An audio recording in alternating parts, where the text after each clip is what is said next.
ఇప్పటికే రేవంత్ రెడ్డి 2.5 లక్షల తులాల బంగారం బాకీ ఉన్నాడు ఆడపిల్లలు. 2.5 లక్షల పెళ్లిలు అయినాయి. కాబట్టి ఆడపిల్లలకు కూడా అర్థమైంది బంగారం రాదు, ఇక బస్సు, ఇక ఆ బస్సు అందం చెప్పరాదు.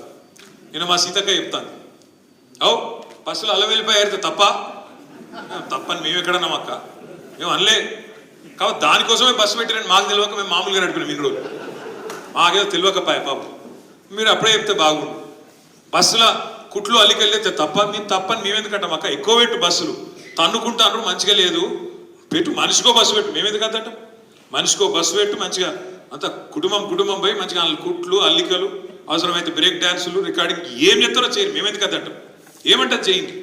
కానీ ఇట్లా ఈ రకంగా బస్సులలో కొట్టుకునే పరిస్థితి ఎప్పుడైనా ఉన్నారా? కేసీఆర్ ఉన్నప్పుడు సీట్ల కోసం కొట్టుకున్నాడు, సిగలు పట్టుకున్నాడు, గుద్దుకున్నాడు, ఎన్నెన్ని చూస్తున్నాం కొత్త బస్సు అన్నారు. ఇవాళ బస్సు పరిస్థితి ఎట్లుందో మీరే చూస్తున్నారు. ఆఖరికి ఆర్టీసీ కార్మికులు, డ్రైవర్లు, కండక్టర్లు వాళ్ళని ఎత్తిపట్టుకునే పరిస్థితి వచ్చింది. ఇక్కడ వాళ్ళ సీట్లకి వెళ్ళి నువ్వు కూడా కూర్చుంటారు. ఇవ్వాలి ఈ పరిస్థితి బస్సు. అట్లా మహిళలకు కూడా ఇలా వ్యవహారం అర్థమైంది. ఇక ముసలోళ్ళని మోసం చేసారు. కేసీఆర్ 2,000 ఇస్తాడు, 4,000 ఇస్తున్నామని. మరి ఇవాళ 2,000 4,000 కాదు, ఆ ఉన్న 2,000 2 నెలలకు కొట్టిరు, జనవరి నెలకు కొట్టిరు. ఇప్పుడు ఇక మనం ఆగస్టులో ఉన్నాం, ఇంకా జూలై జూన్ పింఛన్లు కూడా పడలేదు. కాబట్టి సమాజం మొత్తానికి అర్థమవుతుంది. ఈ అన్నిటికీ మించి మన మీద అప్పుడు మాటల దాడి ఏం చేశారండి, కుటుంబ పాలన అన్నారు.